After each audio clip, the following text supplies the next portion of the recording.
Salut chers abonnés de la chaîne Investir en Afrique. Si tu viens nous découvrir à travers cette vidéo, nous te souhaitons déjà la bienvenue. Ici nous parlons de quoi? Nous parlons d'entrepreneuriat, nous parlons de business, nous parlons de tout ce qui peut te permettre de passer d'une étape A à une étape B et surtout, comme tu le sais bien, de te faire du cash.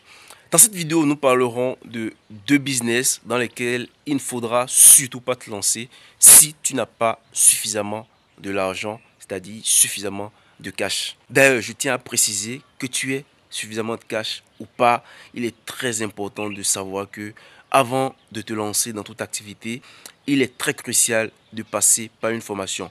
Prends une formation de qualité, surtout forme-toi avec les meilleurs, avec des gens qui maîtrisent leur domaine afin de pouvoir maîtriser toutes les bases, tous les rouages qu'il faut à l'activité avant de pouvoir passer à l'action. Le point business dont il est question, il s'agit ici de l'élevage des poules pondeuses.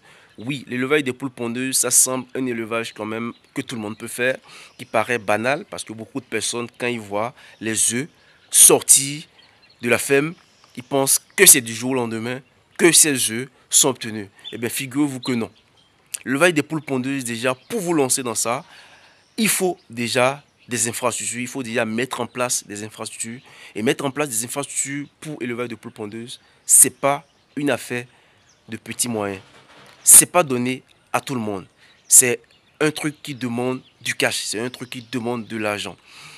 Lorsque vous me laissez de côté l'infrastructure, en dehors de la mise en place, de l'installation des infrastructures, il va falloir quand même prendre les sujets. Lorsque vous prenez les sujets, il va falloir conduire ces sujets sur une période de 5 à 6 mois avant de pouvoir espérer les premiers œufs.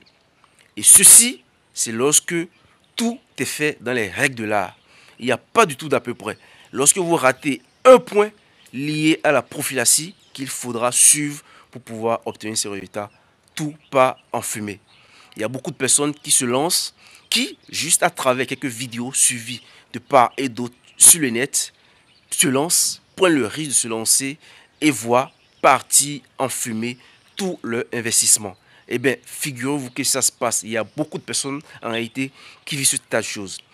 Gardez en tête, et surtout très important, qu'avant de vous lancer dans toute activité, tout élevage que cela soit, il est très crucial de commencer par prendre une formation de qualité. Une formation de qualité avec les meilleurs, avec des gens qui s'y connaissent. Pas des charlatans, comme on le voit sur le net aujourd'hui.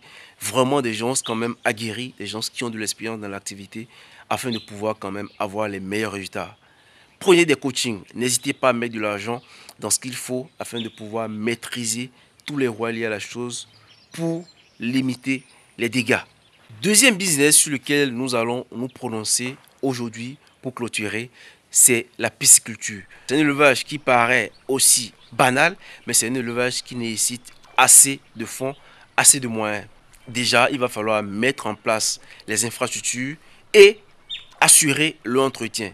Et mettre en place des infrastructures piscicoles, c'est quand même un investissement vraiment colossal. C'est quelque chose qui vous prend suffisamment de cash. Les aliments pour poissons constituent une dépense élevée, sans oublier la gestion de la qualité de l'eau qui nécessite des équipements adaptés afin de pouvoir quand même avoir les meilleurs résultats sur le terrain. Donc voilà deux business sur lesquels nous nous sommes prononcés ce matin qui peuvent quand même sembler banals, mais sur lesquels il va falloir réfléchir à deux fois et surtout être financièrement préparé avant de s'y engager pour limiter les dégâts sur le terrain. Deux business à éviter si vous n'avez pas suffisamment de l'argent pour le gérer.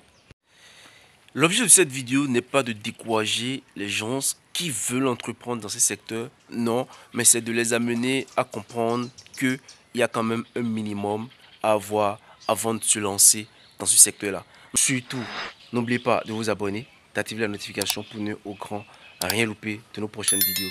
C'était Moïse Adonsiba de la chaîne Investir en Afrique.